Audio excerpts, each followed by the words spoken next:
Hey Jared, how are you?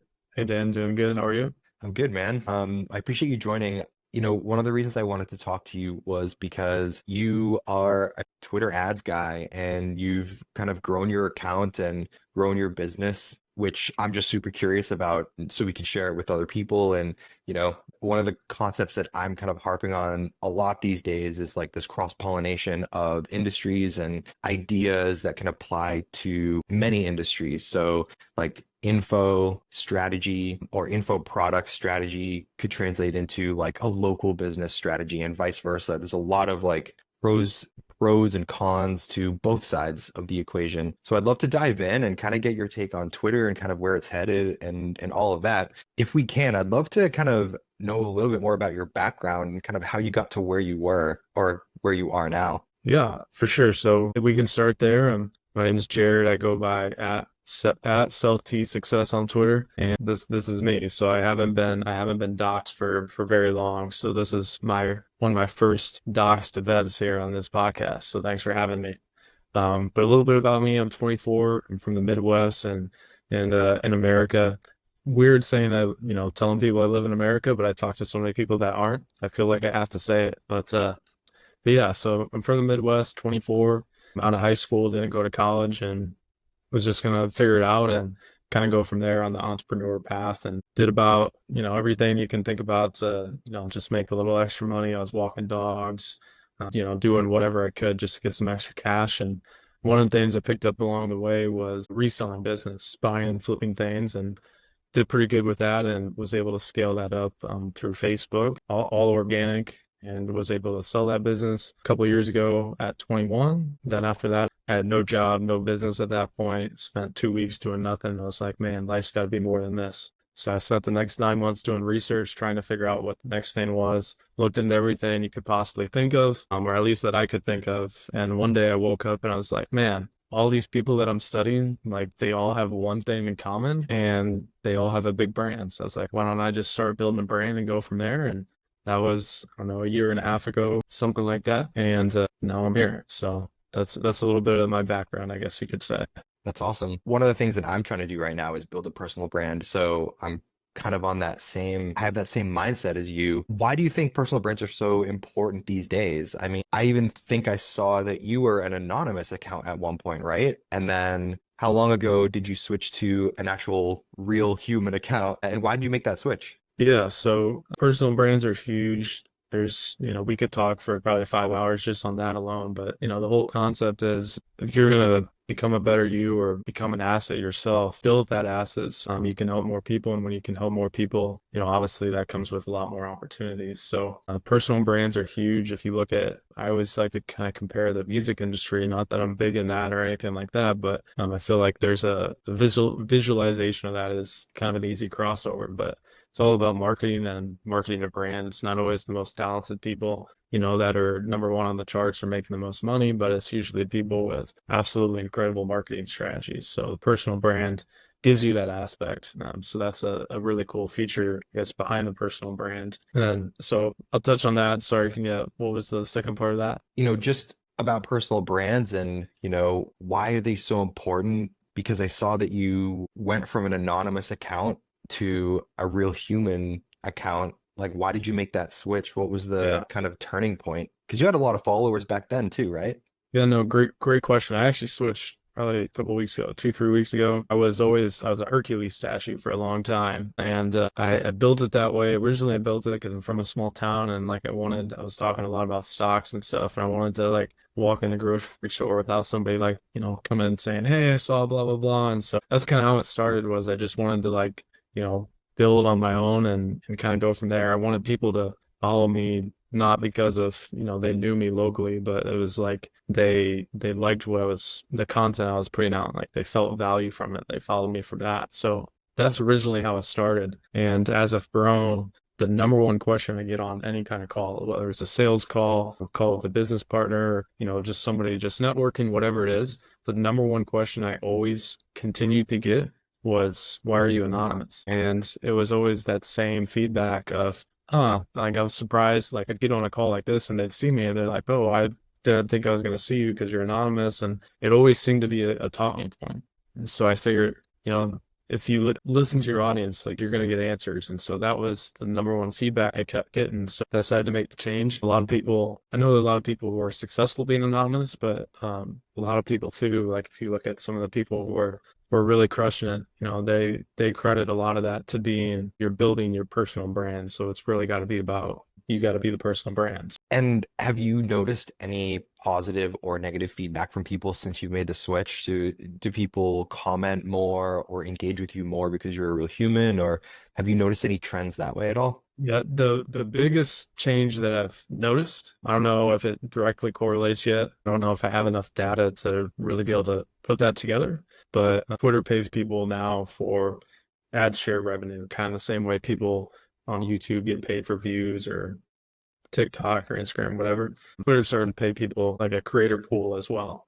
And my payout went up 609% over the same period, from changing from a anonymous Hercules statue to, being a picture of myself. And that payout was like, it was a pretty good payout. I was like, wow, that's kind of fun if I can get paid this, every 2 weeks or whatever the payout is. And so that was the biggest change I've noticed. I'd say the other stuff, I wouldn't say I've necessarily noticed a huge difference quite yet. It's only been a couple weeks. Yeah, I mean, that's pretty drastic. 600% is a pretty drastic jump just by changing a profile picture.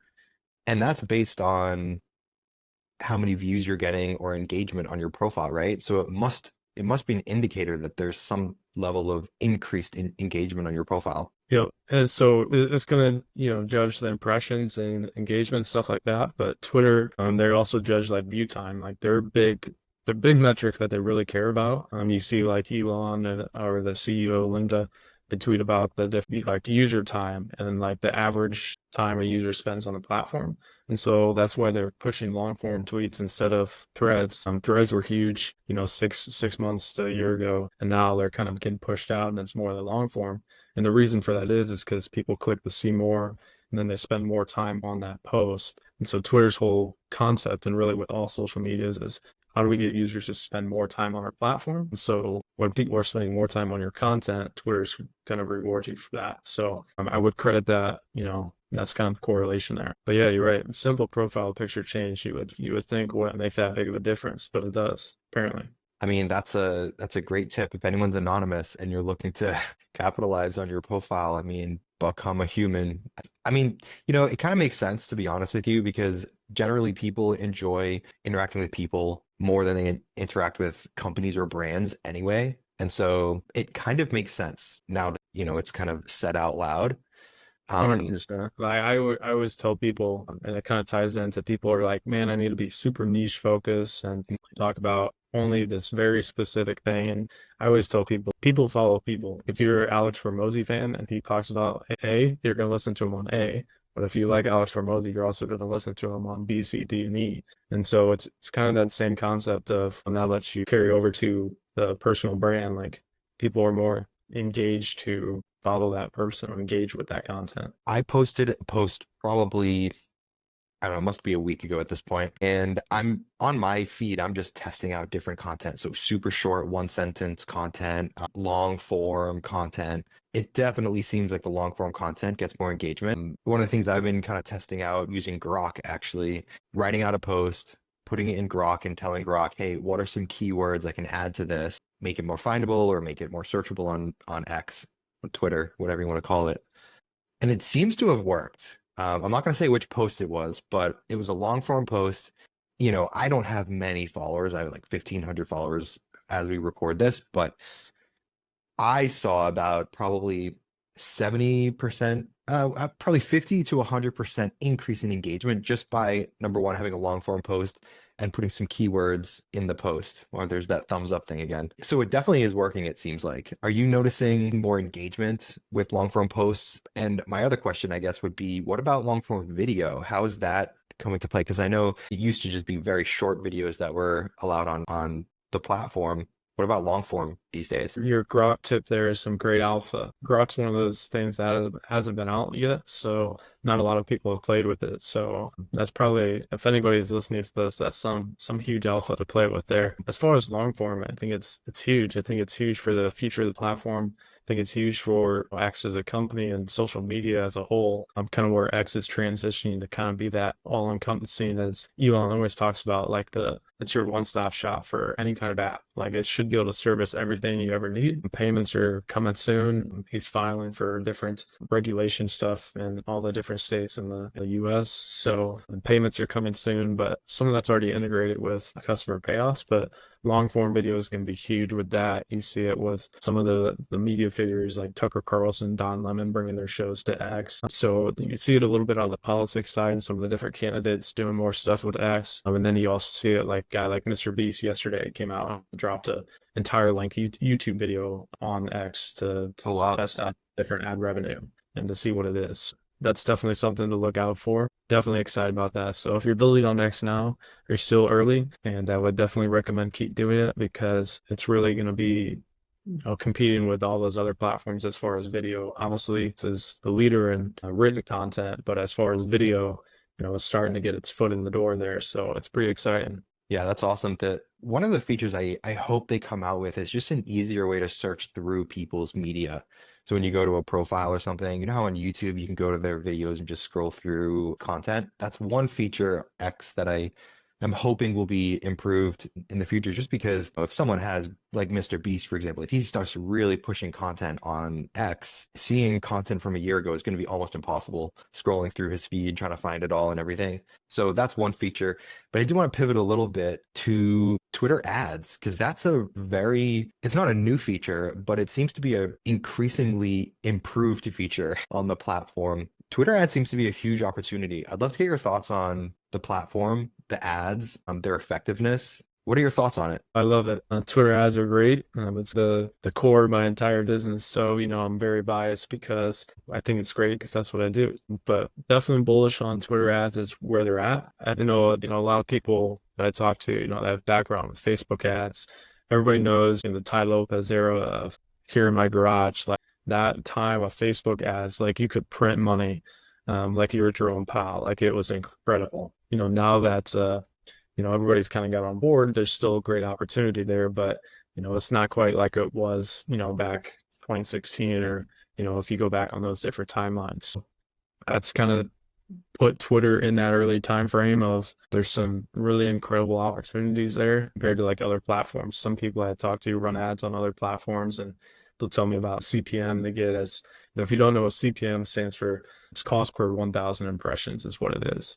The CPM on those other platforms, then people come to Twitter and I tell them this is what the CPM is that I'm getting. It's absolutely nuts. So there's definitely some great advantages there. Now, with that, since Elon's came over, there's definitely some things that have been changed, and there's definitely some things that still need to be changed that were there before that haven't been changed. So they're still working some things out. It's still I say early in development. And that's why I say we're so early is because Twitter's still trying to figure things out. But they've definitely made some improvements across the platform as a whole. One of your tweets that you posted today is, I'm going to read it really quick. It says, if you don't run paid ads, there's a good chance it's either because number one, you don't know how, or number two, you don't know the capabilities. Those who know run ads because the positive outcomes are huge. What positive outcomes are you talking about? Are you talking about brand eyeballs on your product? Are you talking about direct ROI, direct response ads? What are those positive outcomes you're talking about?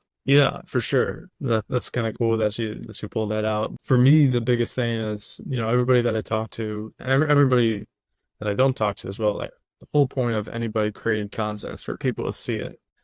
Ultimately you could say, well, I'm building a skill, whatever. But it's like you don't want to create content forever and nobody sees it. Your whole point is like you want to be able to go viral, you want to build a brand, you want people to see your content because you want more people to know about what you offer and whatever that may be. And so ads give you that capability. And so for me, biggest alpha I think you can get with ads and with Twitter ads specifically is obviously ROI is amazing, but it's about like brand exposure, so you can make going viral predictable with ads. Like it's pretty simple. Like I have several clients where it's like, okay, what are we doing with this one? And it's like, we can make every post go viral just with different Twitter ads capabilities. It's pretty awesome. Obviously ROI is a huge picture. That's the bottom line. But when you build a brand, a lot of that ROI comes in on the back end. I have people who saw me from an ad, 3 months ago followed me, and then they end up becoming a client kind of thing. But there's definitely some things you can do with ROI.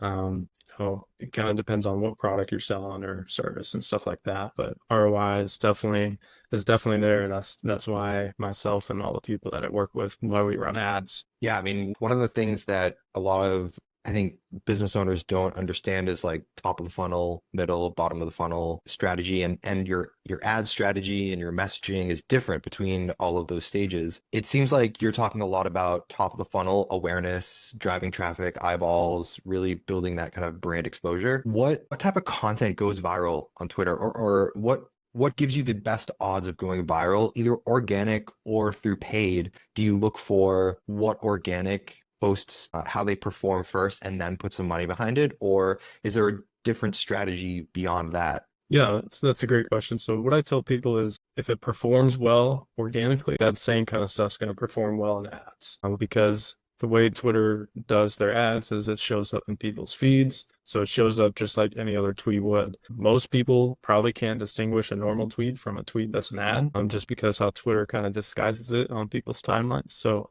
if it does well organically, it's going to do well in ads. Using pictures, images, it's a great plus that definitely boost overall results a pretty large percentage. So that's kind of, I guess, what I'd say on that. If I can double click on that for a second, when you say using images or visuals, do videos or still images work better? And when you're talking about these videos or images, do we want people in them, for example? Do we want more of like a diagram, like a visual representation of what you're talking about? What content does better? Is it people? If you can dive into that for a second, double click on Yeah, that thought. that's a great question. So as far as pictures versus videos, what I've seen, pictures are a little bit better. Videos, and I was telling somebody this yesterday, I think too, but the concept of like if you understand funnels of as far as you lose people after every click, you're going to lose people. And so it's the same way with content. So if you want somebody to like your post, if you want that to be the first engagement, but you have a video, their first click is going to be play video. And then their second click is probably going to be pause video. And then by the third click, maybe you get a like, so it just different features like that. You got to think through as far as what is the first action somebody who has no clue who I am is going to take when they see this post. So that's a kind of a mind frame to go through. If you're going to do a video in an ad, 15 seconds or less is probably your best bet. Keep it short. You want a good hook. You want something visually appealing. But again, I kind of like images better. And you ask, like, do you want people in it? Do we want graphics, stuff like that? We can try things with different colors. Some alpha in that. I'm not gonna quite give away, the different color combinations and stuff like that. But there's some different alpha and different colors depending on what you're advertising. So I'm wearing green.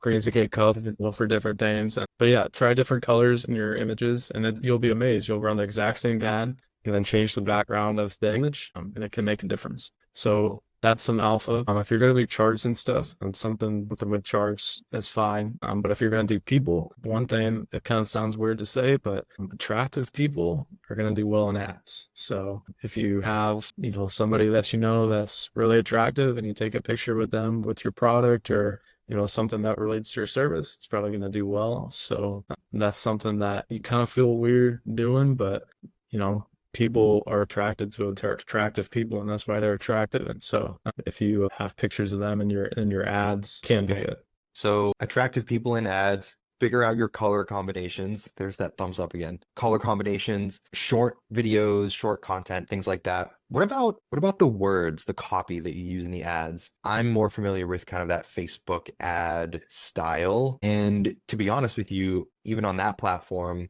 you really have to test long form, short form, medium, and if you want to go more of a direct response route or not. Does direct response, should we be doing direct response on Twitter, long form, short form? What should the content entail? Yeah, so I think the copy is going to vary a lot, person to person, account to account. What you run for one business, might be different for the other. Same way, like even if you go in the same industry or same niche, personal account versus business account, and different things like that. And then I also think within that niche, what is their goal? You know, that's always the first question I ask people is, what is your goal? Like, what do you want to get out of this? So some people care about one thing, they just care about impressions, they just care about going viral. And then other people care about like, okay, don't really care, like just make me money. And so a lot of that changes how that looks. I mean, you can do either or. You just gotta kind of test some different things out as far as with what's going to work for a specific page. And that's it's kind of weird, but you know, like follower count makes a big difference too. Sometimes with you can get away with something with this follower count, but if you get to this follower count, that doesn't work for them. So you got to do something else and different things like that. So that's what I say. That's interesting. So you have to test is the bottom line. That there's no like one size fits all structure that we can kind of apply.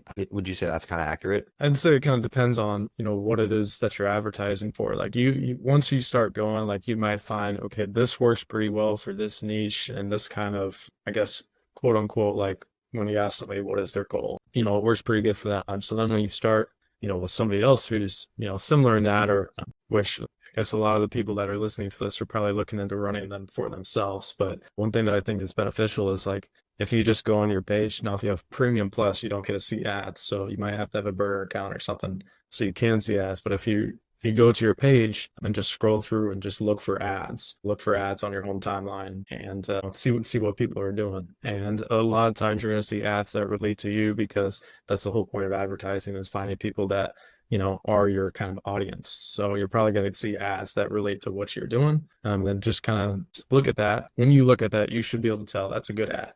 And a simple way to tell is like, do you click on it? Like, are you intrigued? Like when you scroll through, or is that like something you'd be interested in? So then you can just kind of copy that and, you know, see how it produces for you and test different variations and stuff like that. Love that. Now, with your profile and your kind of strategy moving forward, what do you see as your growth strategy to build your account and your business? Because it seems a little bit different than what others are doing. You seem to be growing your audience, which opens up doors, opportunities, whereas a lot of other people are creating a course, running ads to a course, and like doing that whole funnel thing. You seem to be taking a bit more of a longer term approach, which is really interesting to me. What's your growth strategy? High level, you don't have to go into the minutia because I know it's very detailed, but what's your kind of overall growth strategy? I guess, what are you looking to accomplish? What's your goal? So growth strategy and goal. Yeah, absolutely. Love that. As an entrepreneur, I've been, I think like 3 years now full time as an entrepreneur. Like, and then the 3 years before that, after high school, was doing about everything I could possibly think of to try and make an extra $20 or whatever. Like I said, I was walking dogs. So there's ups and downs as an entrepreneur. So it's kind of like, how can I make this sustainable? How can I build this and scale this? To me, in the most sustainable but also efficient way. I kind of like the idea of staying a one-man business. Obviously, I've helped along the way, but if I got 24 hours in a day, how can I be the most efficient as possible? Kind of looking at it from that lens of always just trying to increase efficiency. So that's kind of the idea as far as growth strategy. For me, my plans going forward this year is kind of expand beyond Twitter. So you'll see me on TikTok, Instagram, YouTube, same username at Self-T Success. I guess Facebook's in there too. So just kind of building a brand. And my overall philosophy is if you build a brand, if you have an audience, you're always going to have opportunities to make money. You're always going to have opportunities that come your way because you have such a big audience. And you always have, kind of sounds bad to say that about your audience, but you always have people to sell to. It's pretty rare that you actually see me directly promoting. I don't know if I've ever posted an affiliate link and said like, hey, buy this course where I'm going to make a 50% commission and make $15, you know? So to me, it's a long-term game. Build that audience and opportunities will come. So one of the best ways, and I talk about this on my different tweets and stuff, to me, the best ways to scale your business, especially as a one-person business, building a content agency or whatever it is find partnerships. Find partnerships, outsource the stuff you want. You're not necessarily like employing people. You don't have to do that. But when you build an audience, people will reply to your DMs. It's a pretty cool thing. And you build relationships, you get to know people, and then you can, like, the stuff is very time consuming or you're not good at or you don't want to do. You can find people who have complementary services and partner with them. If you're just going to do standard outreach, client acquisition, there's a lot that goes into that, sales funnels and stuff like that, outreach, time, all that kind of stuff. So for me, one of the best things is partnering with people. Let them bring me deal flow and let them keep it cut. Find those people who have those services that offer similar products. For me, I do Twitter ads. I help people with Twitter ads. So for me, people who do content marketing or like they just help people write content, ghostwriters, partnering with them, then having my packages as an add-on for their clients. And then once I get that deal, then they just keep it cut. Things like that, I would definitely say are huge. So that's kind of my overall plan as far as that goes, growth strategies and stuff like that. That's awesome. I think creating relationships is probably it seems to be like a fading interest with a lot of new business owners. They just want to like post on social media, drive people to a link, and magically you make money. Where these old school guys, these people who have been in business for 10, 20, 30 years, they have these like deep-rooted relationships and connections within the industry. It's almost for them, it's almost impossible to go broke because they know so many people and there's a level of trust. That's one thing that I learned in my business is, I mean, I saw the biggest growth in my business when I made relationships and I never advertised anything. I only did cold outreach. But as you come across people over time, this is something that's really important is over time, like nothing happens overnight. But over time, you meet people, create relationships, build trust. And then if they have connections, you've now connected with all of their connections because they can't wait to provide value to their connections also because it makes them look like a hero too. That's something that I learned, I think, by accident, but it's something that really stands out in my mind of how to grow. It's not just about cold outreach. It's not just about running ads. It's not just about any of these actions that you take. It's also about building relationships. And then I think a strategy like beyond that is building your audience. So there's like layers to the cake that if you're missing layers, you're missing opportunity. Would you agree with that? I think everything you said is pretty spot on. There's the old cliche or whatever you want to call it of like if all the money was equally divided amongst everybody on earth within 10 years it would be back in the hands that it was originally. And a lot of that's about connections. One of the things you touched on there was kind of once you know people you know everybody.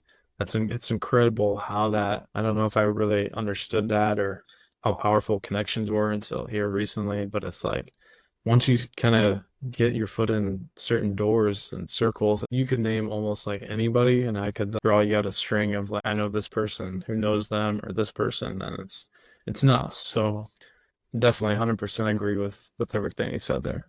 And truthfully, you can't really take that approach, the relationship building approach, if you're a fly-by-night company or in it for the short term. You kind of have to be dedicated to the long-term game because relationships aren't built in the short term. It takes time to build relationships. Just one quick example is I was working with a client for a year and was just going so well that eventually he was comfortable enough to then share me with all the people he knows. And then my business just took off like a rocket ship. And those things don't come across, your table all the time. But when they do, you're rewarded for your efforts. You're rewarded for the trust. You're rewarded for the good work and all of those things, which it just doesn't happen overnight. It's just not possible unless you have connections from years ago or something. That's something that a lot of these like newer guys don't seem to understand. They just want to, send 5,000 cold emails a day or automate all their outreach, which is good. Like it gets you started and it's important to do. Like outreach is important, but it's not the only thing that it's not gonna get you rich forever. That's something that I think is really important to kind of get out there, like long-term relationships. And with that, it's like the outreach and all that's great, but if you don't want to do that forever, you kind Right. of can find a client like you mentioned that's going to send you referrals, and then you can just actually focus on the business and scaling because now you have more clients to fulfill for. One of the best things that I ever did in my year and a half business so far was I paid a guy. I paid for a mentor. I spent several $1,000s to learn from him. And, he was kind of in some higher level circles. I guess I wouldn't say kind of, he was. He is. And I paid him. And he's like, hey, like what you do is actually pretty good. Like, let me introduce you to this guy.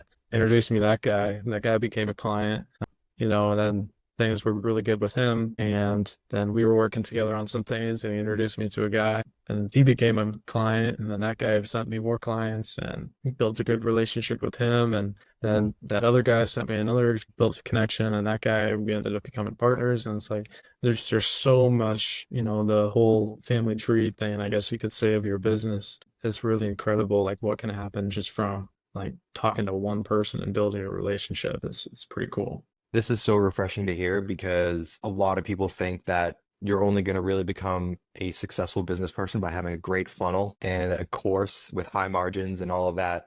But you can build a business an old school way without running ads, without doing any of these things. And no one really needs to even know who you are necessarily. There's that kind of secret millionaire mindset, that sometimes it is better. I know you change your profile to be not anonymous, but there's a lot of anonymous millionaires out there who have never run ads, who have never done cold outreach. They've just met the right people and they've grown a huge business that way. So, and if you combine that with a good funnel, with a good product, with high margins, the sky's the limit.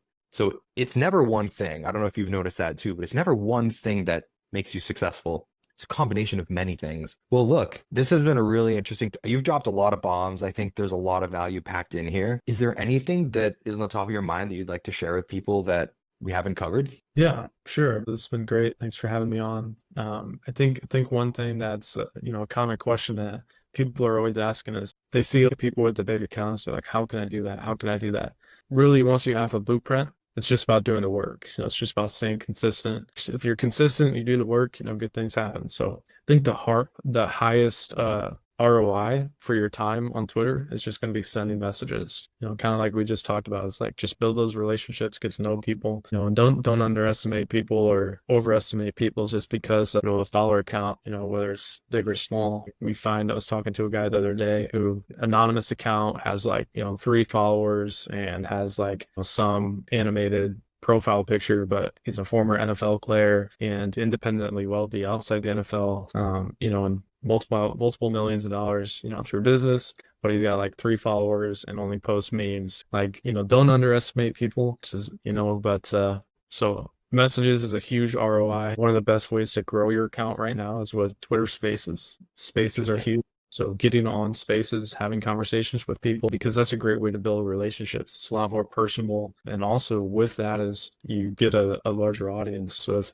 you can get on a space with somebody with a bigger account, start building the connection with them, then you're on with their audience. And then they probably also have other speakers who also have big audiences. So it gets you exposure to a lot of different people in a short amount of time, and it gives you an opportunity to really speak and to share alpha. So Spaces are a great plus right now. To be honest, it's probably the number one way to grow your account right now. Video is going to be huge. Like this video is probably going to end up on Twitter. Video is becoming big. It's going to become bigger and bigger. So if you're somebody who makes a video and if you start posting that on Twitter right now, you're going to be one of the first people to adopt that. Live streaming is coming. So some of those other streaming platforms, like Kick and Twitch, Twitter's going to be competing with them. That's really, really good stuff there. Obviously, commenting on other people's accounts, people with big accounts, commenting under their posts, engaging with their stuff is a really great way to do that. And also to build a relationship with that person. So,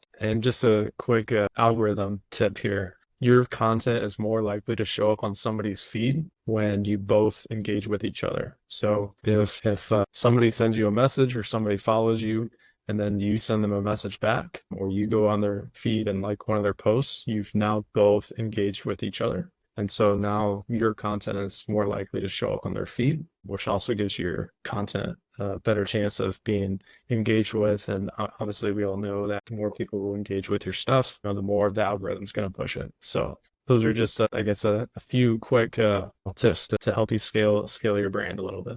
That's awesome.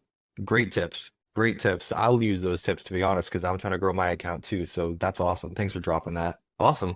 Well, I appreciate your time, man. Thanks for jumping on. Thanks for dropping bombs for everybody. I think this is going to be super valuable for a lot of people, especially those who are trying to grow their account and just like kind of starting out in business and just kind of reforming that mindset of long-term thinking, relationships, things like that. I think it's just super important. So I appreciate you sharing your knowledge and kind of how you've got to where you are so far. Thanks for jumping on. Absolutely. Appreciate it. Thanks, Dan, for having me on. It was fun to chat, and we'll have to do a spaces sometime, you know. Definitely. Now I'm very intrigued.